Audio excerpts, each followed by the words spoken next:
Olá, nós vamos apresentar a atividade 1 de Geologia. Os componentes do grupo são Fernando Ivan Medeiros de Souza e Victoria Lohane Rodrigues de Lima de Araújo. A priori, é necessário enfatizarmos a estrutura interna da Terra. Ela é segmentada em camadas e cada uma possui sua particularidade quanto à composição, pressão e estado.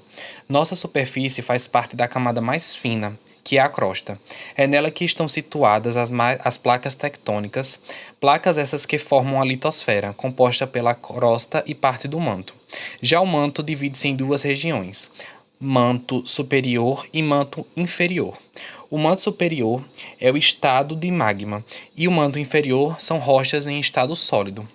Mais abaixo encontramos o núcleo, que também é subdividido em núcleo extremo, que é formado por níquel de ferro líquido, e interno, que é formado por ferro em estado sólido.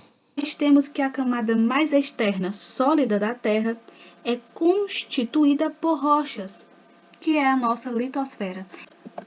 Então, afinal, o que são rochas, né? As rochas são um agregado sólido que ocorre naturalmente e é constituído por minerais. Ou seja, as rochas são um agregado de minerais. E de acordo com a quantidade que elas são constituídas de minerais, é que elas vão ser classificadas. Então, nós teremos aqui as rochas que possuem apenas um mineral, que são as rochas consideradas simples. E a gente tem como exemplo o mármore. E como rochas compostas, as rochas que possuem mais de um mineral em sua composição. E a gente tem como exemplo o granito. Então, as rochas são formadas a partir da agregação dos minerais durante milhões de anos. E quando acontece a junção dos minerais, temos a formação de um composto rochoso. E essa formação ocorre tanto no interior da Terra, nas camadas mais abaixo da litosfera, como também no exterior, com as rochas formadas a partir do intemperismo. Aquilo que eu falei, né, em relação que a temperatura, a pressão e a umidade ia muito interferir nessa formação. Não interferir, mas influenciar, né?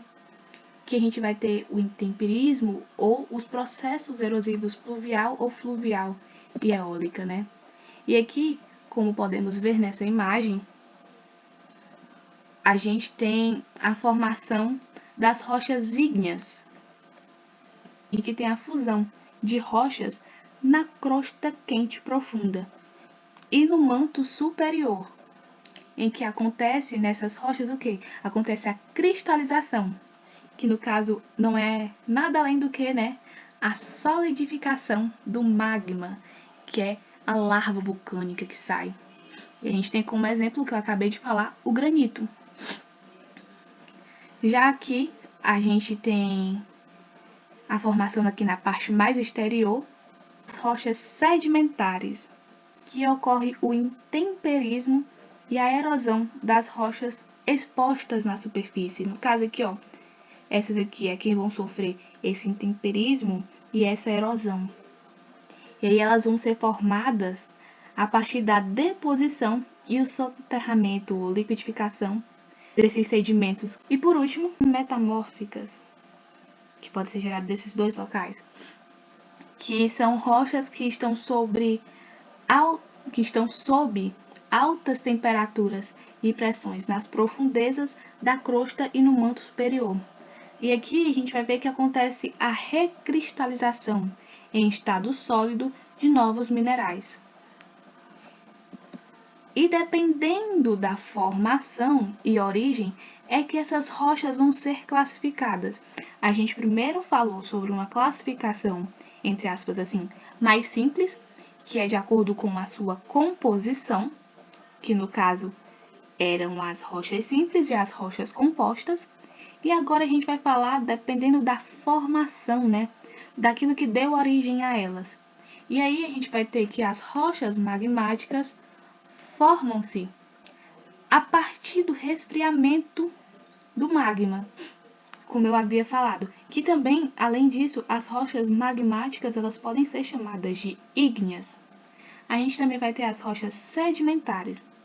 Ó, o nome dela já diz sedimento, ou seja, ela vai ser formada a partir de sedimentos depositados e compactados. Nessa parte aqui, ó, que eu falei, das rochas sedimentares, que aqui, essas rochas, nessa parte aqui externa, elas iam sofrer intemperismo e erosão. E quando esses sedimentos fossem, digamos assim, levados pela água, pelo vento, até mesmo pelo gelo, eles iam se compactar aqui, depois da deposição. Ou também poderia haver um soterramento. A gente também vai ter as rochas metamórficas, que vão ser originadas a partir da transformação de outras rochas. E aí, a gente agora vai falar sobre os relevos do Brasil e algumas coisas que envolvem as rochas brasileiras. Estrutura geológica do Brasil. Nós podemos encontrar rochas cristalinas, rochas sedimentares e rochas vulcânicas. Rochas cristalinas ou escudos cristalinos são regiões formadas durante o período pré-cambriano. Trata-se de 36% do território nacional, existindo diversas rochas, principalmente granito. Em outras localidades que se formaram no período proterozoico, podemos encontrar rochas metamórficas e minerais como ferro e manganês. Já nas rochas sedimentares ou bacias sedimentares, são regiões mais recentes, abrangendo 58% do território nacional. Em regiões formadas durante a era Mesozoica, encontramos jazidas petrolíferas, enquanto em áreas formadas na era Cenozoica, encontramos intensos processos de sedimentação. E também possuímos as rochas vulcânicas, que são os terrenos vulcânicos, que ocupam somente 8% do território nacional, sendo uma formação mais rara, regiões essas formadas por meio de submissão do terreno por derrames vulcânicos durante a história. As lavas geraram rochas como o basalto, responsáveis por solos férteis, conhecido como terra roxa. Relevo do Brasil. É importante falarmos do relevo do Brasil, já que ele está totalmente ligado à estrutura geológica do nosso país. Então, o relevo do Brasil ele é dividido em planaltos, depressões e planícies. Planaltos são terrenos elevados e planos, marcados por altitudes acima de 300 metros. Elas são dadas através da formação do escudo cristalino.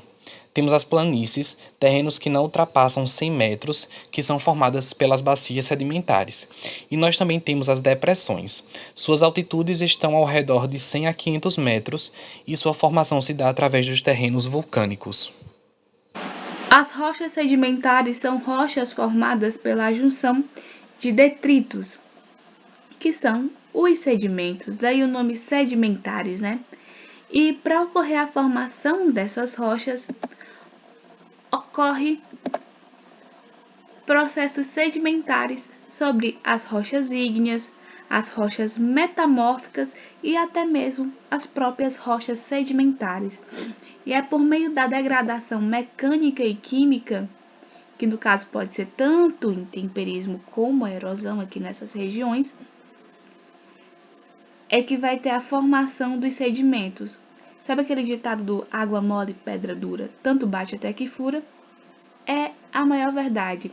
Esse ditado fala literalmente como acontece o intemperismo, em que essas rochas aqui e os solos vão se desgastar e acabam se quebrando em vários pedacinhos, que são os sedimentos.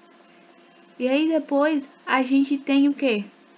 O transporte, que pode ser tanto pelo vento como pela água. E depois desse transporte aqui, a gente vai ter a sedimentação, a deposição desses sedimentos. Depois que a gente tiver essa deposição, a gente vai ter uma litificação desses fragmentos em partículas de rochas. E eles costumam ser em locais baixos, se a gente for observar, né, ó, vai descendo aqui. E aí vai ter a litificação, que é a compactação desses sedimentos.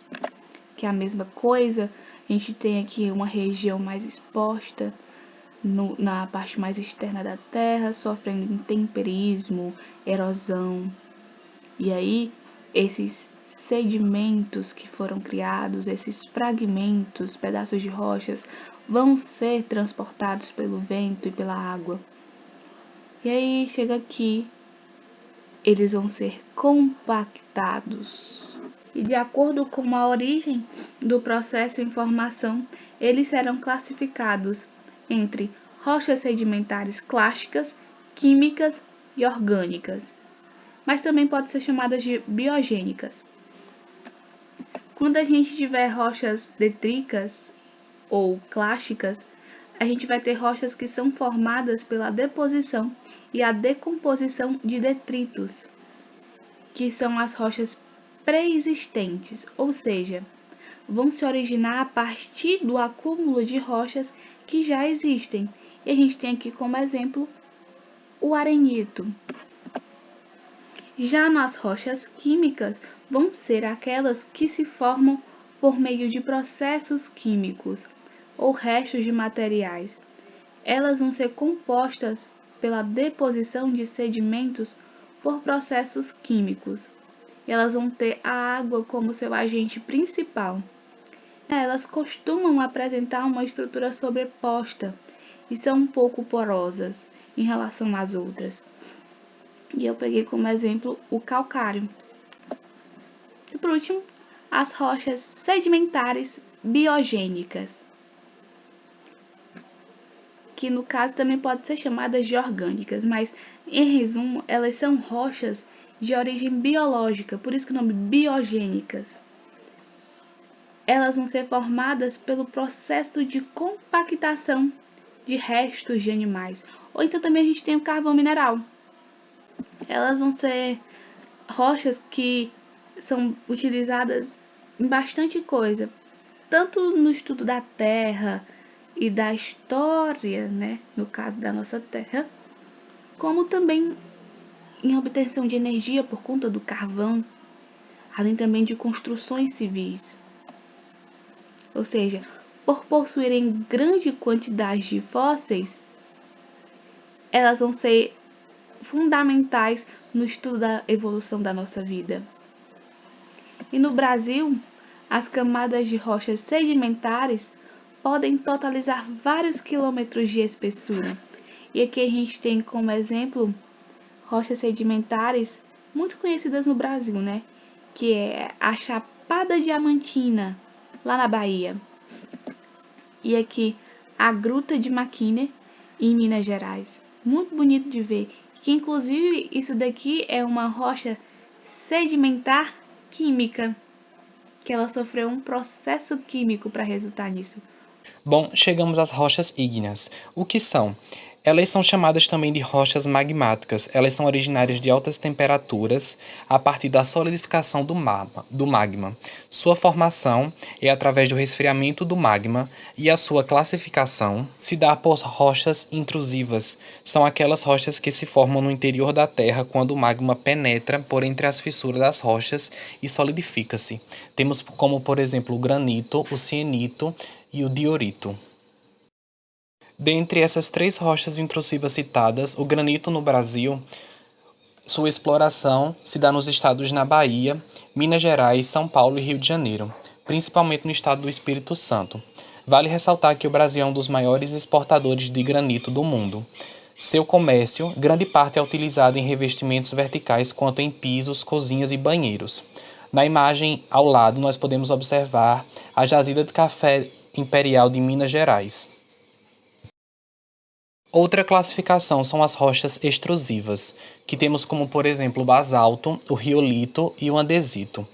As rochas extrusivas são aquelas que se formam nas camadas mais altas da superfície, geralmente pela expulsão do magma. Bom, das rochas extrusivas, temos como, por exemplo, no Brasil, o basalto.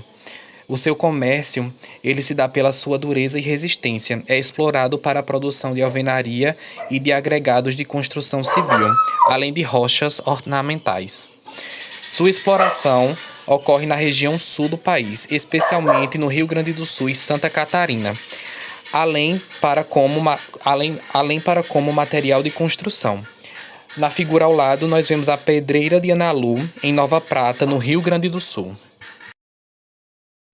Nas rochas ígneas, a gente ainda tem a classificação por profundidade. Nós temos em relação à profundidade vulcânicas, que são os riólitos e o basalto, e também nós temos a profundidade plutônicas, que são os granitos e os cabros. A classificação enquanto estrutura, nós temos a maciça, onde ocorre a distribuição caótica dos minerais, a orientada, que geralmente nós conseguimos observar através da amostra de mão, a vesicular, que nós notamos uma presença de cavidades sem preenchimento, cavidades essas formadas por bolhas de gases dissolvidos. Isso só ocorre em rochas vulcânicas. E também nós temos a amigdaloide, que são cavidades preenchidas por minerais, e também só ocorrem em pedras vulcânicas.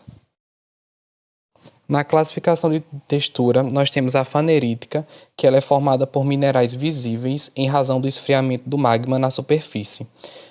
A fanítica, que é formado por minerais muito finos. A porfirítica, que são grãos maiores que se sobressaem em relação à sua matriz mais fina, central. E também temos a vítrea, que ela é típica de rochas vulcânicas, mas também é conhecida como vidro vulcânico ou obsidiana. E por fim, temos as classificações em relação à quantidade sílica e cor. Apresenta-se as ácidas com 66% de CO2, as básicas de 45% a 52% de CO2. Temos as intermediárias, que é de 66% de CO2, e temos as outras básicas, que são de 45% CO2. Em relação à cor, nós temos as leucocráticas, que são 30% de minerais escuros em sua formatação, mesocráticas de 30% a 60% de minerais escuros, e temos a melanocrática, que é mais de 60% de minerais escuros na sua formação. Bom, agora a gente vai entender um pouco sobre as rochas metamórficas e que elas resultam da transformação de outras rochas através da submissão dessas rochas a condições específicas de temperatura e pressão. Então, o que são as rochas metamórficas, né? Elas vão ser rochas que se originam de outros tipos de rochas que, longe dos seus locais de origem, foram submetidas a uma pressão e uma temperatura diferente da sua normal. E aí elas vão se transformar e se modificar por conta de um processo. E esse processo é o metamorfismo. Por isso que essas rochas são chamadas de rochas metamórficas. Então aqui a gente teve uma rocha que na sua formação, né, agora a gente vai falar um pouco, aqui a gente tem rochas que sofreram uma alta pressão e um aumento de temperatura. Elas sofreram o metamorfismo. E o que aconteceu? Essas rochas, elas se modificaram de uma forma que ela podia modificar tanto no seu aspecto mineralógico, com a formação de novos tipos de minerais, quanto no seu aspecto texturial, com a alteração nos tipos da cristalização. Quanto à classificação, esse tipo de rocha vai receber nomes diferentes dependendo da sua procedência. É que, como eu falei agora, rochas que já existiam vão ser modificadas e transformadas nas rochas metamórficas por passar pelo metamorfismo. Então, a gente vai ter a ortometamórfica, a parametamórfica e vai ter metamórficas que vão ser formadas em outras rochas metamórficas.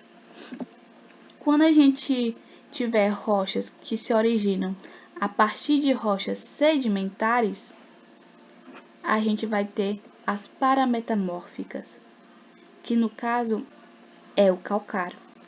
E ele sofreu um processo, né, de metamorfismo e se transformou em mármore. Já quando a gente tiver rochas que eram ígneas e deram origem a rochas metamórficas, a gente vai ter a ortometamórfica. Vai ter rochas ortometamórficas. E aqui eu peguei como exemplo o granito, que vai formar essa rocha metamórfica aqui. Quando a gente tiver uma rocha metamórfica dando origem a uma rocha metamórfica, a gente vai ter outra classificação de rocha metamórfica. E aqui eu peguei como exemplo o xisto que se transformou em ardósia.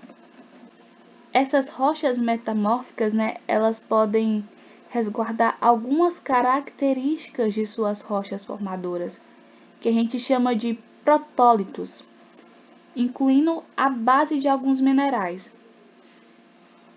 No Brasil, a gente vai ter essas rochas sendo utilizadas em diversas coisas, tanto no asfalto como na frente da casa, Aqui a gente tem as gnáseis, que é uma rocha metamórfica muito utilizada em construção civil e na pavimentação.